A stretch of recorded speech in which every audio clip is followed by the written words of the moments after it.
ನಮಸ್ಕಾರ ಗೆಳೆಯರಿ, stock market Kannada ಚಾನಲ್ಗೆ ಸ್ವಾಗತ ಸುಸ್ವಾಗತ.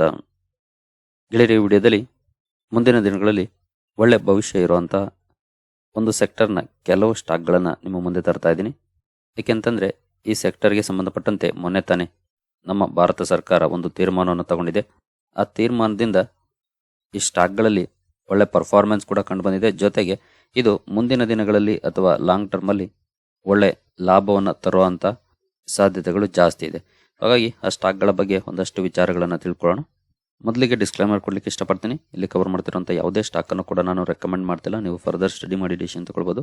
ಆ್ಯಸ್ ಎ ಎಜುಕೇಷನಲ್ ಪರ್ಪಸ್ ನಾನು ಈ ವಿಡಿಯೋನ ನಿಮ್ಮ ಮುಂದೆ ತರ್ತಾ ಇದ್ದೀನಿ.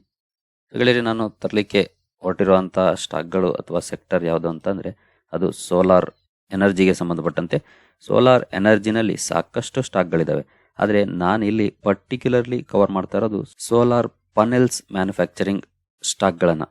ನೀವು ಸೋಲಾರ್ ಎನರ್ಜಿ ಅಂತ ತಗೊಂಡ್ರೆ 30-40 ಸ್ಟಾಕ್ಗಳು ಸಿಗುತ್ತೆ ಸೋಲಾರ್ ಎನರ್ಜಿನಲ್ಲಿ ಕೆಲಸ ಮಾಡುವಂಥ ಕಂಪನಿಗಳು. ಆದರೆ ನಾನು ಪರ್ಟಿಕ್ಯುಲರ್ಲಿ ತಗೊಳ್ತಾ ಇರೋದು ಸೋಲಾರ್ ಮಾಡ್ಯೂಲ್ಸ್ ಅಥವಾ ಸೋಲಾರ್ ಪನೆಲ್ಸ್ ಮ್ಯಾನುಫ್ಯಾಕ್ಚರಿಂಗ್ ಸ್ಟಾಕ್ಗಳನ್ನು ಮಾತ್ರ. ಹಾಗಾಗಿ ಜಸ್ಟ್ 5 ಶೇರುಗಳು ನಿಮ್ಮ ಮುಂದೆ ಬರ್ತವೆ. ಮೊನ್ನೆ ತಾನೇ ನೀವು ನ್ಯೂಸನ್ನು ನೋಡಿದಿರಿ, ಕ್ಯಾಬಿನೆಟ್ ಅಪ್ರೂವಲನ್ನು ಕೊಟ್ಟಿದೆ ರೂಫ್ ಟಾಪ್ ಸೋಲಾರ್ಗೆ ಸಂಬಂಧಪಟ್ಟಂತೆ. ಹಾಗೆ ಅದೇ ಕ್ಯಾಬಿನೆಟಲ್ಲಿ ಒಂದು ತೀರ್ಮಾನವನ್ನು ತಗೊಂಡಿದ್ದಾರೆ. ಅದೇನಂತಂದರೆ ಸೋಲಾರ್ ಪನೆಲ್ಸ್ ಅಥವಾ EPC ಏನಿರುತ್ತೆ ಅದನ್ನು 100% ಇಂಡಿಯನ್ ಮೇಡ್ ಪ್ರಾಡಕ್ಟ್ಸನ್ನೇ ಬಳಸಲಿಕ್ಕೆ ಪ್ರಯತ್ನ ಪಡಬೇಕು ಅಂತ. ಎಸ್ಪೆಷಲಿ ಸೋಲಾರ್ ಪನೆಲ್ಗೆ ಸಂಬಂಧಪಟ್ಟಂತೆ ನಮ್ಮ ಇಂಡಿಯನ್ ಕಂಪನೀಸ್ಗೆ ಅದರ ಬೆನಿಫಿಟ್ ಸಿಗಬೇಕು ಅನ್ನುವಂಥ ತೀರ್ಮಾನವನ್ನು ಸರ್ಕಾರ ತಗೊಂಡಿದೆ. ಈ ನ್ಯೂಸ್ ಬಂದ ತಕ್ಷಣ ಈ ಸೆಗ್ಮೆಂಟಲ್ಲಿ ಕೆಲಸ ಮಾಡುವಂಥ ಸ್ಟಾಕ್ಗಳಲ್ಲಿ ಭರ್ಜರಿ ರ್ಯಾಲಿ ಕೂಡ ಕಂಡು ಬಂದಿತ್ತು. ನಾನು ಮೊನ್ನೆಯ ನ್ಯೂಸಲ್ಲೇ ಕವರ್ ಮಾಡಿದ್ದೆ ಕೂಡ ಅದನ್ನು. ಈ ವಿಡಿಯೋದಲ್ಲಿ ಪರ್ಟಿಕ್ಯುಲರ್ಲಿ ಪನೆಲ್ ಮ್ಯಾನುಫ್ಯಾಕ್ಚರಿಂಗ್ ಕಂಪನೀಸ್ನ ಮಾತ್ರ ತಿಳ್ಕೊಳ್ಳೋಣ. ಇನ್ನೂ ಸಾಕಷ್ಟು ಕಂಪನಿಗಳಿದ್ದಾವೆ, ಅಂದರೆ ಎನರ್ಜಿ ಸೆಗ್ಮೆಂಟಲ್ಲಿ ಕೆಲಸ ಮಾಡುವಂಥವು, ಬಟ್ ಅವು ಯಾವು ಕೂಡ ಪನೆಲ್ ಮ್ಯಾನುಫ್ಯಾಕ್ಚರಿಂಗ್ ಮಾಡಲ್ಲ. ನಾನು ಕವರ್ ಮಾಡ್ತಿರೋವಂಥ ಈ 5 ಸ್ಟಾಕ್ಗಳಲ್ಲಿ ಮೆಜಾರಿಟಿ ಕೆಪಾಸಿಟಿಯನ್ನು ಬಳಸ್ಕೊಂಡು ಇವು ಪನೆಲ್ ಮ್ಯಾನುಫ್ಯಾಕ್ಚರಿಂಗನ್ನು ಮಾಡ್ತಿದ್ದಾವೆ. ಸೊ ನಿಮ್ಗೆಲ್ರಿಗೂ ಗೊತ್ತಿರೋ ಹಾಗೆ ಈ ರೀತಿ ಸೋಲಾರ್ ಪನೆಲ್ಸನ್ನು ಮ್ಯಾನುಫ್ಯಾಕ್ಚರಿಂಗ್ ಮಾಡುವಂಥ ಕಂಪನಿಗಳು. ಮೊದಲನೇ ಕಂಪನಿಗೆ ಬರೋದಾದರೆ ಅದೇನು ಹೊಸದಲ್ಲ, ವಾರಿ renewable technologies, one of the leading company in solar panel manufacturing. ವಾರಿ ರಿನ್ಯೂವಬಲ್ಸ್ ಬಗ್ಗೆ ನಾವು ಸಾಕಷ್ಟು ಸಲ ಈಗಾಗಲೇ ಕವರ್ ಮಾಡಿದ್ವಿ. ಜೊತೆಗೆ ಸ್ಟಾಕ್ ಸ್ಪ್ಲಿಟ್ ಕೂಡ ಆಗ್ತಾ ಇದೆ. ತುಂಬ ಜನ ಸ್ಟಾಕ್ ಸ್ಪ್ಲಿಟ್ ಡೇಟ್ ಯಾವುದು ಅಂತ ಕೇಳ್ತಾ ಇದ್ದೀರಿ ಕೂಡ. ಇನ್ನೂ ಡೇಟನ್ನು ಅನೌನ್ಸ್ ಮಾಡಿಲ್ಲ ಕಂಪನಿ. ಒನ್ಸ್ ಕಂಪನಿ ಅನೌನ್ಸ್ ಮಾಡಿದ ಮೇಲೆ ನಾನು ತಿಳಿಸುವಂಥ ಪ್ರಯತ್ನ ಮಾಡ್ತೀನಿ.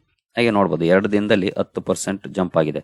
ನಿನ್ನೆ ಹಾಗೂ ಮೊನ್ನೆ 2 ದಿನ ಕೂಡ 5% ಅಪ್ಪರ್ ಸರ್ಕ್ಯೂಟಲ್ಲಿ ಕ್ಲೋಸಿಂಗನ್ನು ಕೊಟ್ಟಿದೆ. ಈ ನ್ಯೂಸ್ ಬಂದಿದ್ದು ನಮಗೆ 2 ಡೇಸ್ ಬ್ಯಾಕ್ ನ್ಯೂಸ್ ಕೂಡ ಬಂತು. ಜೊತೆಗೆ ಕಂಪನಿಗೆ ಒಳ್ಳೆ ಆರ್ಡರ್ ಕೂಡ ಸಿಕ್ಕಿತ್ತು. ನಿನ್ನೆ ಕೂಡ ನೋಡ್ಬೋದು 1400 ಕೋಟಿ ಆರ್ಡರ್ ಕಂಪನಿಗೆ ಸಿಕ್ಕಿದೆ.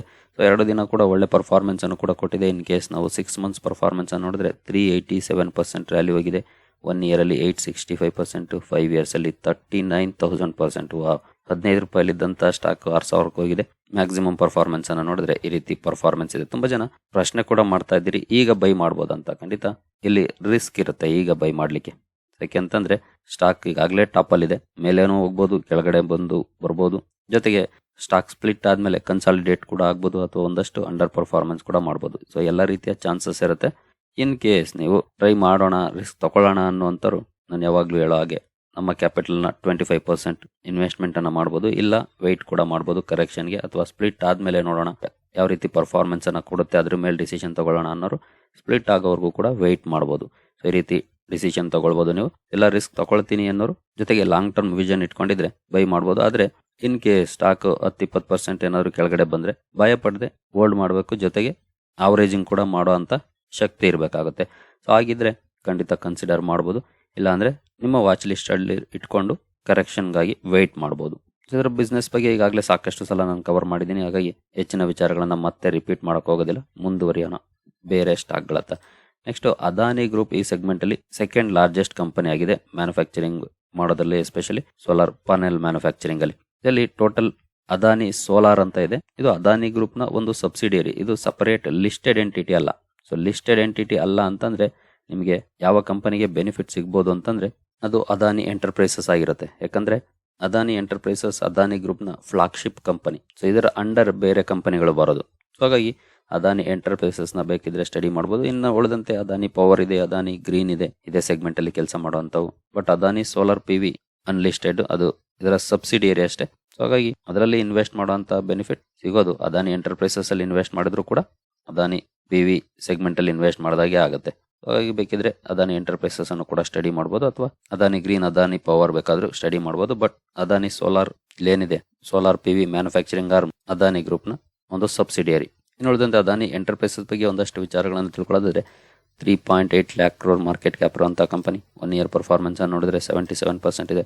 5 years ಅಲ್ಲಿ 2300% ಇದೆ. ಹಾಗೆ ಮ್ಯಾಕ್ಸಿಮಮ್ ಪರ್ಫಾರ್ಮೆನ್ಸ್ ಕೂಡ ನೋಡಬಹುದು. ಈ ರೀತಿ ಪರ್ಫಾರ್ಮೆನ್ಸ್ ಇದೆ. ವಾಲಟೈಲ್ ಪರ್ಫಾರ್ಮೆನ್ಸ್, ರಿಸ್ಕಿ ಗ್ರೂಪ್, ಅದಕ್ಕೆ ಕಾರಣ ಕೂಡ ನಿಮ್ಗೆ ಗೊತ್ತಿದೆ. ಸೊ ಅದನ್ನೆಲ್ಲ ಬೇರ್ ಮಾಡುವಂತರು ಸ್ಟಡಿ ಮಾಡಬಹುದು, ಅಥವಾ ಸ್ಟ್ರೈಟ್ ಅವೇ ಇಗ್ನೋರ್ ಕೂಡ ಮಾಡಬಹುದು. ನೆಕ್ಸ್ಟ್ ಕಂಪನಿಗೆ ಬರೋದಾದ್ರೆ ಟಾಟಾ ಪವರ್ ಕೂಡ ಈ ಸೆಗ್ಮೆಂಟ್ ಅಲ್ಲಿ ಕೆಲಸ ಮಾಡುತ್ತೆ. 1.21 ಲಕ್ಷ ಕೋಟಿ ಮಾರ್ಕೆಟ್ ಕ್ಯಾಪ್ ಇರುವಂತಹ ಸ್ಟಾಕ್. ನಾವಂತೂ ಸಾಕಷ್ಟು ಸಲ ಈ ಸ್ಟಾಕ್ ಅನ್ನ ಕವರ್ ಮಾಡಿದ್ವಿ. 200 ರೂಪೀಸ್ ಅಲ್ಲಿ ಇದ್ದಾಗಲೂ ಕವರ್ ಮಾಡಿದ್ವಿ, 150 ಇದ್ದಾಗಲೂ ಕವರ್ ಮಾಡಿದ್ವಿ, 250, 280, 300 ಸಾಕಷ್ಟು ಸಲ ಕವರ್ ಮಾಡಿದ್ವಿ. ಸೊ ಒಳ್ಳೆ ಪರ್ಫಾರ್ಮೆನ್ಸ್ ಅನ್ನು ಕೂಡ ಕೊಡ್ತಾ ಇದೆ. ಇನ್ ಕೇಸ್ 1 year ಪರ್ಫಾರ್ಮೆನ್ಸ್ ಅನ್ನು ನೋಡಿದ್ರೆ 82% ಪಾಸಿಟಿವ್ ಇದೆ. 5 years ಅಲ್ಲಿ ನೋಡಬಹುದು 441%. ಹಾಗೆ 2022 ಏಪ್ರಿಲ್ ಇಂದ ನೋಡಬಹುದು ಯಾವ ರೀತಿ ಪರ್ಫಾರ್ಮೆನ್ಸ್ ಇತ್ತು ಅಪ್ ಟು ಜುಲೈ 2023. ಸೊ 1 ವರ್ಷಕ್ಕಿಂತ ಜಾಸ್ತಿ ಯಾವುದೇ ರೀತಿಯ ಮೊಮೆಂಟಮ್ ಈ ಸ್ಟಾಕ್ ಅಲ್ಲಿ ಇರಲಿಲ್ಲ. ಸಡನ್ ಆಗಿ ಒಂದು ರ್ಯಾಲಿ ಬಂತು. ಎಷ್ಟು ಬೇಗ ನೋಡಬಹುದು ರ್ಯಾಲಿ. 27 ಅಕ್ಟೋಬರ್ 238 ಇದ್ದಂತಹ ಸ್ಟಾಕ್ 2 ಮಾರ್ಚ್ಗೆ 379. ಜಸ್ಟ್ 5-6 ತಿಂಗಳಲ್ಲಿ 44% ರ್ಯಾಲಿ ಹೋಗಿದೆ. ಸೊ ಒಳ್ಳೆ ಸ್ಟಾಕ್ ಗಳನ್ನ ಈ ರೀತಿ ಸಮಯದಲ್ಲಿ ಹೋಲ್ಡ್ ಮಾಡೋದು ತುಂಬಾನೇ ಇಂಪಾರ್ಟೆಂಟ್ ಆಗುತ್ತೆ. ಅದನ್ನ ಬೆಸ್ಟ್ ಎಕ್ಸಾಂಪಲ್ ಅನ್ಕೊಳ್ಬಹುದು ಈ ಸ್ಟಾಕ್ ನ ಪರ್ಫಾರ್ಮೆನ್ಸ್ ಅನ್ನ ನೋಡಿದ್ರೆ. ಜೊತೆಗೆ ಈ ರೀತಿ ಟ್ರೇಡ್ ಆಗುವಾಗ ಬೈ ಮಾಡೋರ್ಗೂ ಕೂಡ ಒಳ್ಳೆ ಟೈಮ್. ಅಂತ ಸಮಯದಲ್ಲಿ ಬೈ ಮಾಡಿ ವೆಯ್ಟ್ ಮಾಡಿದ್ರೆ ಖಂಡಿತ ಒಳ್ಳೆ ಪರ್ಫಾರ್ಮೆನ್ಸ್ ಅನ್ನ ಈ ರೀತಿ ಎಕ್ಸ್ಪೆಕ್ಟ್ ಮಾಡಬಹುದು, ಎಸ್ಪೆಷಲಿ ಒಳ್ಳೆ ಕಂಪನಿಗಳಲ್ಲಿ. ಹಾಗೆ ನಾವು ಮ್ಯಾಕ್ಸಿಮಮ್ ಪರ್ಫಾರ್ಮೆನ್ಸ್ ಅನ್ನು ನೋಡಿದ್ರೆ 2007-8 ಕೂಡ ಅಂಡರ್ ಪರ್ಫಾರ್ಮೆನ್ಸ್ ಈ ಸ್ಟಾಕ್ ಅಲ್ಲಿ ಇತ್ತು. 2020 ನಂತರ ಈ ಸ್ಟಾಕ್ ನ ದಿಕ್ಕೆ ಬದಲಾಗಿದೆ. ನೋಡಬಹುದು ಯಾವ ರೀತಿ ಪರ್ಫಾರ್ಮೆನ್ಸ್ ಕಂಡು ಬಂದಿದೆ ಅಂತ. ಸೊ ಟಾಟಾ ಪವರ್ ಅನ್ನು ಕೂಡ ಸ್ಟಡಿ ಮಾಡಬಹುದು. ಇದರಲ್ಲಿ ಕಡಿಮೆ ರಿಸ್ಕ್ ಇರುವಂತಹ ಕಂಪನಿ, ನಿಮಗೆಲ್ಲ ಗೊತ್ತಿದೆ ಯಾಕೆ ಕಡಿಮೆ ರಿಸ್ಕ್ ಅನ್ನೋದು. ನಾನು ಈಗಾಗಲೇ ಸಾಕಷ್ಟು ಸಲ ಕವರ್ ಮಾಡಿದ್ದೀನಿ. ಹಾಗೆ ನೆಕ್ಸ್ಟ್ ಆಗ ಬರೋದ್ರೆ ಇನ್ಸೋಲೇಷನ್ ಎನರ್ಜಿ. ಇದು ಒಂದು ಸ್ವಲ್ಪ ರಿಸ್ಕಿ ಸ್ಟಾಕ್ ಅಂತಾನೆ ಹೇಳ್ಬೋದು. ಯಾಕಂದ್ರೆ ಒಂದು ಸ್ಮಾಲ್ ಕ್ಯಾಪ್ ಕಂಪನಿ, 3000 ಕೋಟಿ ಮಾರ್ಕೆಟ್ ಕ್ಯಾಪ್ ಇರುವಂತಹ ಕಂಪನಿ. ಲಾಸ್ಟ್ 1 year ಪರ್ಫಾರ್ಮೆನ್ಸ್ ಅನ್ನು ನೋಡಿದ್ರೆ 1000% ರ್ಯಾಲಿ ಹೋಗಿದೆ. ವಾವ್, 133 ಇಂದ 1500 ವರೆಗೂ ಹೋಗಿದೆ. ಹಾಗೆ 5 years ಪರ್ಫಾರ್ಮೆನ್ಸ್ 1446% ಮ್ಯಾಕ್ಸಿಮಮ್ ಪರ್ಫಾರ್ಮೆನ್ಸ್ ಕೂಡ ನೋಡಬಹುದು. 2022 ಇರುವಂತಹ ಕಂಪನಿನು 5 years ಕಂಪ್ಲೀಟ್ ಆಗಿಲ್ಲ. 2022 ಇಲ್ಲಿವರೆಗೂ 1446% ರಿಟರ್ನ್ಸ್ ಅನ್ನ ಕೊಟ್ಟಿದೆ. ಈ ಕಂಪನಿಯನ್ನು ಕೂಡ ಸ್ಟಡಿ ಮಾಡಬಹುದು. ಈ ಕಂಪನಿ ಬಗ್ಗೆ ಒಂದಷ್ಟು ವಿಚಾರಗಳನ್ನು ತಿಳ್ಕೊಳ್ಳೋದಾದ್ರೆ, ಯಾಕಂದ್ರೆ ನಾವು ಸಾಕಷ್ಟು ಸಲ ಇದನ್ನೇನು ಕವರ್ ಮಾಡಿಲ್ಲ, ಫಸ್ಟ್ ಟೈಮ್ ಕವರ್ ಮಾಡ್ತಾ ಇದೀವಿ. ಕಂಪನಿಯ ಬಿಸ್ನೆಸ್ ಸೆಗ್ಮೆಂಟ್ಸ್ ಇಲ್ಲಿದೆ ನೋಡಬಹುದು. The companies 200 megawatt SPV module manufacturing unit is located in Jaipur, spread over more than 60,000 square feet. Jaipur ಅಲ್ಲಿ ಕಂಪನಿಯ ಮ್ಯಾನುಫ್ಯಾಕ್ಚರಿಂಗ್ ಯೂನಿಟ್ ಇದೆ 60,000 ಸ್ಕ್ವೇರ್ ಫೀಟ್ ಏರಿಯಾದಲ್ಲಿ. ಹಾಗೆ ನಾವು ಕಂಪನಿಯ ಪ್ರಾಫಿಟ್ ಅಂಡ್ ಲಾಸ್ ಅಕೌಂಟ್ಗೆ ಬಂದರೆ 2022 ಡೇಟಾ ಇದೆ 215, 279, 442. ಕಂಪನಿಯ ಸೇಲ್ಸ್ ನೋಡಬಹುದು ಯಾವ ರೀತಿ ಇಂಪ್ರೂವ್ ಆಗಿದೆ 3 ವರ್ಷದಲ್ಲಿ ಅಂತ. ಆಪರೇಟಿಂಗ್ ಪ್ರಾಫಿಟ್ ಕೂಡ ನೋಡಬಹುದು 14, 19, 38. ನೆಟ್ ಪ್ರಾಫಿಟ್ ಕೂಡ ನೋಡಬಹುದು 7, 11, 21. ಒಳ್ಳೆ ಪರ್ಫಾರ್ಮೆನ್ಸ್ ಇದೆ. ಹಾಗೆ ಎಲ್ಲಾನು ಕೂಡ ದೊಡ್ಡ ನಂಬರ್ಸ್ ನೋಡ್ಲಿಕ್ಕೆ ಕಾಣೋದಿಲ್ಲ, ಅಂದ್ರೆ ಜಾಸ್ತಿ ಹಿಸ್ಟ್ರಿ ಇಲ್ಲ ಇತ್ತೀಚೆಗೆ ಲಿಸ್ಟ್ ಆಗಿರೋದ್ರಿಂದ. ನೆಕ್ಸ್ಟ್ ನಾವು ಕಂಪನಿಯ ಶೇರ್ ಹೋಲ್ಡಿಂಗ್ ಪ್ಯಾಟರ್ನ್ಗೆ ಬಂದ್ರೆ, ಪ್ರಮೋಟರ್ ಹೋಲ್ಡಿಂಗ್ ಅರೌಂಡ್ 70% ಇದೆ. FIS ಇತ್ತೀಚೆಗೆ 0.04% ಬೈ ಮಾಡಿದ್ದಾರೆ. DIS ಇಲ್ಲ. ಪಬ್ಲಿಕ್ 30% ಹೋಲ್ಡಿಂಗ್ ಇದೆ. ಸೊ ಇಂಟ್ರೆಸ್ಟ್ ಇರೋರು ಇನ್ಸುಲೇಷನ್ ಎನರ್ಜಿ ಕೂಡ ಸ್ಟಡಿ ಮಾಡಬಹುದು. ಇಂಟ್ರೆಸ್ಟಿಂಗ್ ಕಂಪನಿ, ಜೊತೆಗೆ ಸೆಗ್ಮೆಂಟ್ ಅಲ್ಲಿ ಕೆಲಸ ಮಾಡುವಂತ ಕಂಪನಿ, ಸೋಲಾರ್ ಪನೆಲ್ಸ್ ಮ್ಯಾನುಫ್ಯಾಕ್ಚರ್ ಮಾಡುವಂತ ಕಂಪನಿ. ಹಾಗೆ ನೆಕ್ಸ್ಟ್ ಆಗಿ ಬರೋದಾದ್ರೆ ಸೋಲೆಕ್ಸ್ ಎನರ್ಜಿ. ಇದರ ಚಾರ್ಟ್ ಗೂಗಲ್ ಅಲ್ಲಿ ಕರೆಕ್ಟ್ ಆಗಿ ಓಪನ್ ಆಗ್ತಾ ಇಲ್ಲ, ಹಾಗಾಗಿ ನಾನು ಮನಿ ಕಂಟ್ರೋಲ್ ಓಪನ್ ಮಾಡಿದ್ದೀನಿ. 850 ರೂಪಾಯಿ ಟ್ರೇಡ್ ಆಗ್ತಿರುವಂತಹ ಕಂಪನಿ. ಹಾಗೆ ಮಾರ್ಕೆಟ್ ಕ್ಯಾಪ್ ನೋಡಬಹುದು ಜಸ್ಟ್ 680 ಕೋಟಿ ಮಾರ್ಕೆಟ್ ಕ್ಯಾಪ್ ಇರುವಂತಹ ಕಂಪನಿ. ಒಂದು ಸಣ್ಣ ಕಂಪನಿ, ಇದರ ಬಗ್ಗೆ ಕೂಡ ನಾವು ಕಾನ್ಸಂಟ್ರೇಟ್ ಮಾಡಬೇಕಾಗುತ್ತೆ. ಸೊ ಸೋಲೆಕ್ಸ್ ಎನರ್ಜಿ ಬಗ್ಗೆ ಇಲ್ಲಿ ವಿಚಾರಗಳನ್ನ ತಿಳ್ಕೊಳ್ಬಹುದು. ತುಂಬಾ ಜನ ಸ್ಟಾಕ್ PE ಬಗ್ಗೆ ಕೇಳ್ತಾ ಇರ್ತೀರಿ ಕಮೆಂಟ್ ಸೆಕ್ಷನ್ ಅಲ್ಲಿ. ನಾನು ಈಗಾಗಲೇ ಸಾಕಷ್ಟು ಸಲ ಹೇಳಿದ್ದೀನಿ, ನಾವು ಗ್ರೋತ್ ನೋಡುವಾಗ ಬರೀ PE ನೋಡಿ ಡಿಸಿಷನ್ ತಗೊಳಕ್ ಆಗೋದಿಲ್ಲ. ಗ್ರೋತ್ ಅಪಾರ್ಚುನಿಟಿ ಜಾಸ್ತಿ ಇದೆ ಅಂತಂದ್ರೆ ಇಮಿಡಿಯೇಟ್ಲಿ ಡಿಸಿಷನ್ ತಗೊಳ್ಬೇಕಾಗುತ್ತೆ ಅಂತ. ಬಟ್ ಕೆಲವು ಸಲ ಏನಾಗುತ್ತೆ, ಬರೀ PE ನೋಡಿ ನಾವು ಡಿಸಿಷನ್ ತಗೊಂಡ್ರೆ ಮೋಸ್ಟ್ ಆಫ್ ದ ಟೈಮ್ ಒಳ್ಳೆ ಸ್ಟಾಕ್ ಗಳನ್ನ ಬೈ ಮಾಡಕ್ ಆಗೋದೇ ಇಲ್ಲ. ಹಾಗಾಗಿ ಗ್ರೋತ್ ಅನ್ನು ಕೂಡ ನೋಡಬೇಕಾಗುತ್ತೆ, ಬರೀ PE ಅಷ್ಟೇ ನೋಡಿದ್ರೆ ಸಾಲಲ್ಲ. ಸೊ ಇಲ್ಲಿ ನೋಡಬಹುದು company engaged in manufacturing solar panels and other renewable energy devices ಅಂತ ಇದೆ. ಈ ಕಂಪನಿಯ ಪ್ರಾಫಿಟ್ ಅಂಡ್ ಲಾಸ್ ಅಕೌಂಟ್ಗೆ ಬಂದ್ರೆ 2015 ಡೇಟಾ ಇದೆ 646, ಮಧ್ಯ ಕಮ್ಮಿ ಆಯ್ತು 34 ನೋಡಬಹುದು. 21 ಕೂಡ ಕಡಿಮೆ ಆಯ್ತು, 22 ಕಡಿಮೆ ಆಯ್ತು, ಬಟ್ 23 ಸ್ಟ್ರಾಂಗ್ ಕಮ್ ಬ್ಯಾಕ್ ಅನ್ನು ಮಾಡ್ತು. ಈಗ 234 ಬಂದಿದೆ. ಹಾಗೆ ನೆಟ್ ಪ್ರಾಫಿಟ್ ಅನ್ನು ಕೂಡ ನೋಡಬಹುದು. 3-4 ಕೋಟಿ ನೆಟ್ ಪ್ರಾಫಿಟ್ ಇದೆ ಅಂತ. ಕನ್ಸಿಸ್ಟೆಂಟ್ ಪರ್ಫಾರ್ಮೆನ್ಸ್ ಏನಿಲ್ಲ. ಹಾಗೆ return on equity up to 5 years ವರೆಗೂ ಇದೆ, ಸಣ್ಣ ನಂಬರ್ ಇದೆ. CAGR ಚೆನ್ನಾಗಿದೆ. 3 years 5 years ಅಲ್ಲಿ ನೋಡಬಹುದು ಪ್ರಾಫಿಟ್ ಗ್ರೋತ್ ಮೈನಸ್ ಇದೆ, ಬಟ್ TTM ಅಲ್ಲಿ ತುಂಬಾ ಒಳ್ಳೆ ಪರ್ಫಾರ್ಮೆನ್ಸ್ ಇದೆ. ಹಾಗೆ ಸೇಲ್ಸ್ ಗ್ರೋತ್ ಅಲ್ಲೂ ಕೂಡ ಸಣ್ಣ ನಂಬರ್ಸ್ ಇದೆ, ಬಟ್ TTM ಒಳ್ಳೆ ಪರ್ಫಾರ್ಮೆನ್ಸ್ ಇದೆ. ಅಂದ್ರೆ ಈ ವರ್ಷ ಒಳ್ಳೆ ಪರ್ಫಾರ್ಮ್ ಮಾಡಿದೆ sales wise. Next company share holding ಪ್ಯಾಟರ್ನ್ಗೆ ಬಂದ್ರೆ, 70% ಪ್ರಮೋಟರ್ ಹೋಲ್ಡಿಂಗ್ ಇದೆ, 29% ಪಬ್ಲಿಕ್ ಹೋಲ್ಡಿಂಗ್ ಇದೆ. ಇಲ್ಲಿ ಯಾವುದೇ ರೀತಿಯ ಇನ್ಸ್ಟಿಟ್ಯೂಷನ್ಸ್ ಇಲ್ಲ. ಸಣ್ಣ ಕಂಪನಿ, ಹಾಗಾಗಿ ಯೂಶುವಲಿ ಸಣ್ಣ ಕಂಪನಿಗಳಲ್ಲಿ ಇರೋದಿಲ್ಲ. ಸೊಲೆಕ್ಸ್ ಎನರ್ಜಿ ಕೂಡ ಸ್ಟಡಿ ಮಾಡ್ಬೋದು. ಸೊಲೆಕ್ಸ್ ಎನರ್ಜಿ SME ಸ್ಟಾಕ್ ನೋಡ್ಬೋದು ನೀವು ಇಲ್ಲಿ. NSE SM ಅಂತ ಇದೆ. SM ಅಂತ ಅಂದ್ರೆ SME ಸ್ಟಾಕ್ ಆಗಿರುತ್ತೆ. ಇದನ್ನ ಯೂಶುವಲಿ ರಿಟೇಲ್ ಇನ್ವೆಸ್ಟರ್ಸ್ ಬೈ ಮಾಡೋದು ಕಷ್ಟ, ಯಾಕಂದ್ರೆ ಲಾಟ್ಸ್ ಅಲ್ಲಿ ಬೈ ಮಾಡ್ಬೇಕಾಗುತ್ತೆ. ಗೊತ್ತಿಲ್ಲ ಎಷ್ಟು ಲಾಟ್ ಸೈಜ್ ಇದೆ ಅಂತ. 1000 ಇದೆ ಅಂತಂದ್ರೆ 1000 ಶೇರ್ಸ್ ಅನ್ನೇ ಬೈ ಮಾಡ್ಬೇಕಾಗುತ್ತೆ. ಹಾಗೆ ಸೆಲ್ ಮಾಡುವಾಗ್ಲೂ ಕೂಡ 1000 ಶೇರ್ಸ್ ಅನ್ನೇ ಸೆಲ್ ಮಾಡ್ಬೇಕಾಗುತ್ತೆ. ಇಲ್ಲಿ 1-2 ಶೇರ್ಗಳನ್ನ ಬೈ ಮಾಡ್ಲಿಕ್ಕೆ ಸೆಲ್ ಮಾಡ್ಲಿಕ್ಕೆ ಆಗೋದಿಲ್ಲ. ಲಾಟ್ಸ್ ಅಲ್ಲೇ ಬೈಯಿಂಗ್ ಅಂಡ್ ಸೆಲ್ಲಿಂಗ್ ಮಾಡ್ಬೇಕಾಗುತ್ತೆ. ಸೊ ಇದು ರಿಸ್ಕಿ ಸ್ಟಾಕ್, ನನ್ಗೆ ಅನ್ಸಿಕೆ ಅವಾಯ್ಡ್ ಮಾಡೋದು ಬೆಟರ್ ಸೊಲೆಕ್ಸ್ ಎನರ್ಜಿಯನ್ನು. ಉಳಿದ 4 ಸ್ಟಾಕ್ಗಳನ್ನ ಬೇಕಿದ್ರೆ ಸ್ಟಡಿ ಮಾಡ್ಬೋದು.